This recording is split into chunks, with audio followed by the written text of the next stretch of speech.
Hi, welcome to Second Earth Alternative. This is Felipe Osorio. So as you can see, we have a completely different setup today. I decided to make things a little bit more efficient, less green screen, less post-production processing, and this gives me the chance to put out more episodes for you guys and just keep you guys more updated. And basically that's what this episode is about. It's kind of like a shortened episode, but it's updating on some of the things that we've talked about in the past. So if you have been following this channel, then you will know that one of the incidences that we talked a lot about is the Rendlesham Forest incident in 1980.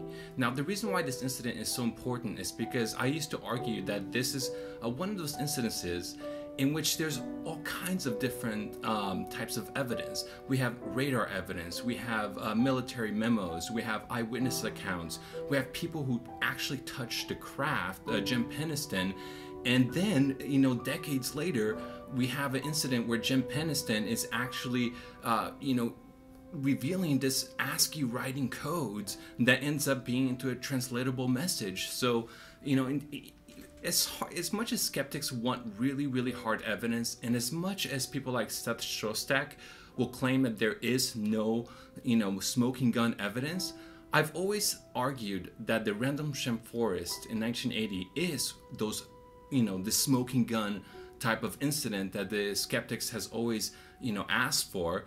But recently, it was recently posted in the news, and I wanted to share this with you guys, and you can check it out on this handy little monitor I set it up for you guys. The Sun is talking about how one of the servicemen who was at the RAF base during the Rendlesham Forest incident, well, his name is Larry Warren. He basically had done a lie detection test by British personnel that basically had done over 2,000 tests with these UK experts, and basically he kind of passed the test like no problem. So to me, I thought this was a really cool update to kind of tell you guys that this Larry Warren decided to do this lie detector test, and sure enough, it showed that he was telling the truth. So once again, we have another piece of evidence adding up to the Rendlesham Forest incident, and I challenge any skeptic out there, Seth Shostack, if you're watching this, please comment on this incident and explain to all of us why this is not definitive evidence that some kind of extraterrestrial or higher intelligence interacted with us and it didn't seem to be human. So just wanted to update you guys with that. But one other thing that I actually wanted to talk about in this episode, it was about the moon. Now, I've been hearing all kinds of claims that there is towers on the moon. And it's not that I didn't believe the claims, it's just that I never saw any first-hand evidence for the claims. So I wanted to share you this image that I found, and this came straight off the NASA archive. So you guys can go there yourself. I'm going to drop the link right down here if you guys want to search through this image. So let's open this in Photoshop, and I'll show you what we're talking about. So if you guys check out over here, I thought the first interesting thing was this set of what looks like twin towers. And when you analyze the shadow right over here, you see how long, how tall this object must be to cast this type of shadow.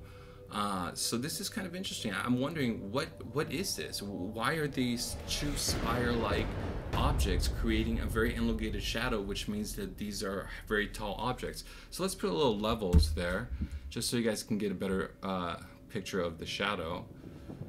And so yeah, there it is. It's strange, right? I mean, look at this.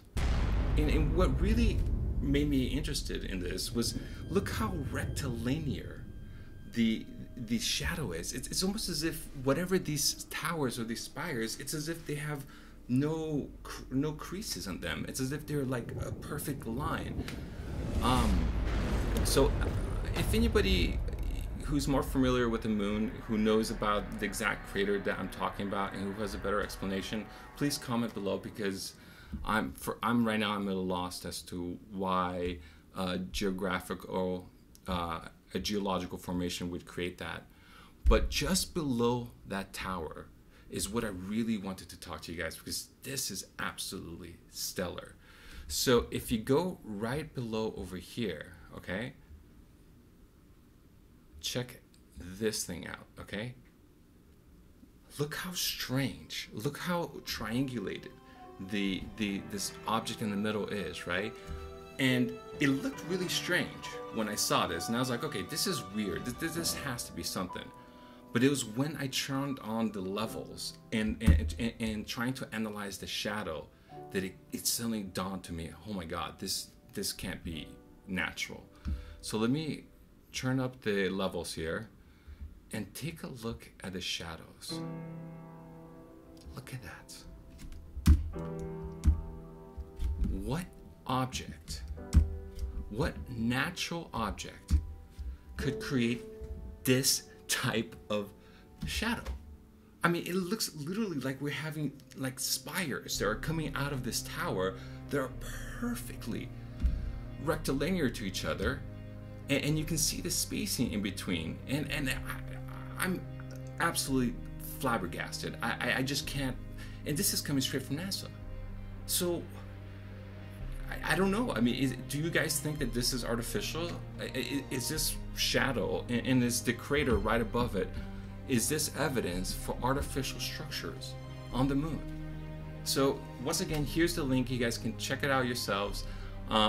So yeah, guys, that's about it. I just want to update you with the Rendlesham Forest incident and more stacking evidence for it. And I wanted to give you guys a glimpse at this moon image that I don't know if anybody else has this in the internet. Maybe they do, maybe they don't. But you guys have the link. You guys can look at it yourselves. You guys can give your judgments. Please comment below. And once again, thanks for joining me. This is Felipe Osorio, signing out.